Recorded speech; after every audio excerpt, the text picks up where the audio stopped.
मैं हूं अभिषेक बारेट और आप देख रहे हैं धमचिक।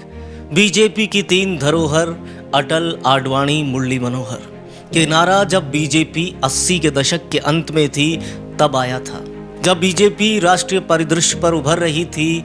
साल था 1975 और छोटे कद की बड़ी शख्सियत इंदिरा गांधी ने देश में इमरजेंसी की घोषणा कर दी। श्यामा प्रसाद मुखर्जी ने जो सपना सन 1951 से पहले देखा था, वो इसी साल 1951 में ही जनसंघ की स्थापना के साथ पूरा हुआ। लेकिन 1975 की इमरजेंसी में जनसंघ का वजूद हिल गया। इंदिरा तानाशाही का चेहरा बन रही थी, लेकिन लोकतंत्र में इसे अब बुनाया जाना था। विपक्ष अब एक होने लगा था और अपनी जड़ें खो रहे जनसंघ ने अपनी सांसों को बचाने के लिए अन्य दलों के साथ जनता पार्टी में मिल जाना ही ठीक समझा। लोकतंत्र में इंदिरा की इमरजेंसी को तानाशाही का चेहरा बताने में जनसंघ, जनता पार्टी और बाकी विपक्ष कामयाब रहा। साल 1977 में इनकी बगावत ने इंदिरा की सत्ता उखाड़ फेंकी। हिंदुस्तान के चेहरे पर लोकतंत्र ने अंगड़ाई ली और साल 1977 में हिंदुस्तान में पहली बार गैर कांग्रेसी सरकार बनी। 3 साल ठीक से नहीं गुजर पाए और मतभेदों ने 1980 में जनता पार्टी में कलह शुरू करवा दी। नतीजे में पार्टी टूटकर बिखर गई। जनसंघ की लंबी बीमारी में जनता पार्टी की तीमारदारी काम कर गई और 1977 वाले विपक्ष में जनसंघियों के टूटकर बिखरे 3 टुकड़े आज़ाद हो गए थे। जनसंघ की विचारधारा पर एक नई पार्टी बनकर सामने आई और जनता के आगे भारतीय लगा और भारतीय जनता पार्टी अब सामने आई। मोरारजी देसाई के विदेश मंत्री अटल बिहारी वाजपेयी को बीजेपी का राष्ट्रीय अध्यक्ष बनाया गया, तो बाकी 2 टुकड़े लाल कृष्ण आडवाणी और मुरली मनोहर जोशी बीजेपी के मजबूत स्तंभ बने। बीजेपी की 3 धरोहर अटल, आडवाणी, मुरली मनोहर गली गली में गूंजा। साल 1984 आया। सिखों की अदावत ने उस प्रधानमंत्री की जान ले ली जिसके आंचल पर इमरजेंसी के दाग थे। वो प्रधानमंत्री जिसके बारे में बेनजीर भुट्टो ने कहा था कि मैं उस बौने कद वाली महिला से आंख तक नहीं मिला पाई थी। इंदिरा चली गई थी। 2 सीटों पर सिमट चुकी भाजपा को अब मजबूत होना था, लेकिन इंदिरा के लिए और सच मायने में कांग्रेस के लिए जनता का लगाव इतनी आसानी से टूटने वाला नहीं था। मौत लगाव को खत्म नहीं करती। राजीव गांधी के उसी यात्रा पर जिस पर इंदिरा चली गई थी, जाने से पहले बीजेपी को वो रसूख किस्मत में नहीं लिखा गया था जो अब उसका है। 90 का दशक बासंती फिजाएं लाया। गांव गांव, गली गली कुछ केसरिया होने लगी थी। अटल, आडवाणी की दस्तक गोबर पुते हुए झोंपड़ों पर भी अब होने लगी थी। अगला आम चुनाव आया, फिर नारा मखमली तबीयत पर केसरिया रंग ओढ़ के चल पड़ा। नारा था अटल, आडवाणी, कमल निशान, मांग रहा है हिंदुस्तान। आम चुनाव में बीजेपी अब 87 सीटों पर और आगे बढ़कर 89 सीटों पर पहुंच गई थी। लेकिन यहाँ सिर्फ बीजेपी की सफलता का जन्म ही नहीं हुआ, बल्कि व्यक्तित्वों का जन्म भी हुआ। अटल बिहारी नुक्ताचीनी से मुक्त, उन्मुक्त, उदारवाद को ओढ़ चले थे, तो आडवाणी पर गेरुआ रंग चढ़ गया था। आडवाणी हिंदू हो गए थे तो अटल बिहारी जाति मुक्त। गलत बात पर अटल अपनी ही पार्टी पर आंखें तरेर दिया करते थे।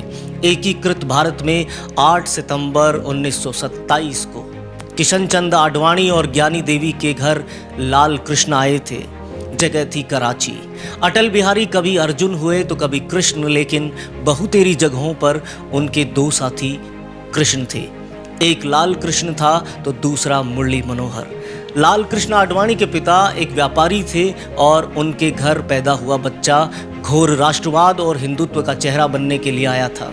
दिलचस्प ये है कि अंग्रेजी की खुली और निर्मम पढ़ाई भी उसे हिंदुत्व की तात्कालिक चरमपंथी विचारधारा से मुक्त नहीं कर पाई, क्योंकि लाल कृष्ण आडवाणी ने अपनी स्कूली शिक्षा एक मिशनरी स्कूल सेंट पैट्रिक्स से की थी। फिर आगे की पढ़ाई के लिए हैदराबाद के जीडी कॉलेज में उन्होंने दाखिला लिया। तेज तर्रार इस लड़के ने बॉम्बे यूनिवर्सिटी के गवर्नमेंट लॉ कॉलेज से वकालत की पढ़ाई भी की थी। कहते हैं शादी के बाद कई माकूल बदलाव आते हैं इंसान की ज़िंदगी में। साल 1965 तक आम जिंदगी के ढर्रे पर चल रहा ये लड़का विवाहित हुआ। कमला देवी जीवन संगिनी बनकर इनके घर आई। 2 संतानें हुई, बेटा जयंत और बेटी प्रतिभा।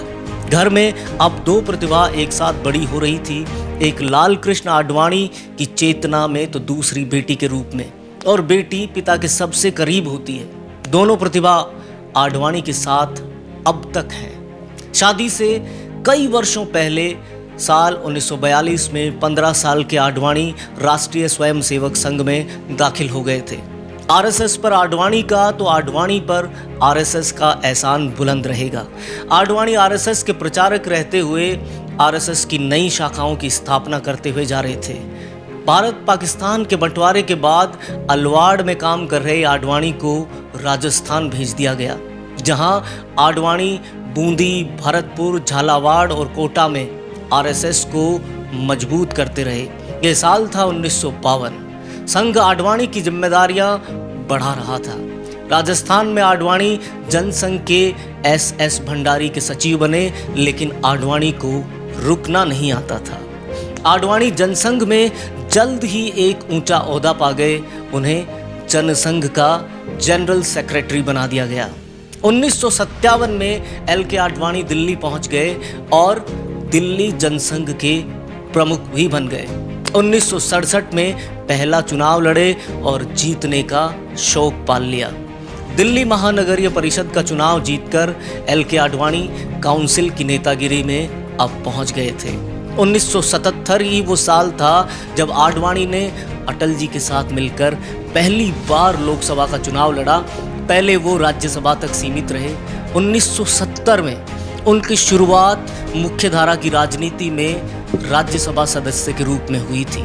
मोरारजी देसाई के विदेश मंत्री अटल जी थे, तो उस वक्त सूचना एवं प्रसारण मंत्रालय की कमान आडवाणी को सौंपी गई थी। ये साल 1977 था। अटल बिहारी वाजपेयी के सिपा सालार आडवाणी को 1984 में इंदिरा गांधी की हत्या की वजह से एक मजबूत फायदा हुआ था। हुआ यूं कि बीजेपी को कांग्रेस से सीधी टक्कर में भावनात्मक वोट कांग्रेस को पड़े और बीजेपी सिर्फ 2 सीटों पर ही सिमट गई। अटल बिहारी वाजपेयी को अध्यक्ष पद से हटाकर आडवाणी को अध्यक्ष बना दिया गया। आडवाणी की महत्वाकांक्षा अब हिंदू कार्ड से होकर गुजरना चाहती थी। आडवाणी के नेतृत्व में अभी तक छोटे कद वाली भाजपा ने राम जन्मभूमि का मुद्दा उठाया। 1980 में विश्व हिंदू परिषद के साधारण से नजर आ रहे मुद्दे में आडवाणी ने आग में घी डालने का काम किया। बाबरी मस्जिद के विध्वंस के असली पुरोधा आडवाणी ही थे। सन 1989 में चुनाव में कांग्रेस को बहुमत मिला, लेकिन कांग्रेस ने सरकार बनाने से इनकार कर दिया। यहीं से बीजेपी ने अपना पहला ट्रम्प कार्ड खेला और विश्वनाथ प्रताप सिंह को 86 सीटों का समर्थन देकर नेशनल फ्रंट की सरकार बनवा दी। गिरती संभलती भाजपा के किस्से आपको पता होंगे, लेकिन फिर हमें दुरुस्त जानकारी पर से गुजरना पड़ेगा।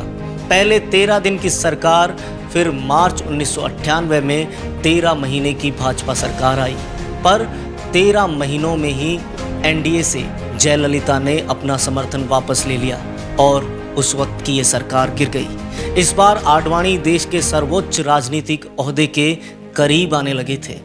अटल जी प्रधानमंत्री बने तो आडवाणी उस वक्त गृह मंत्री बने।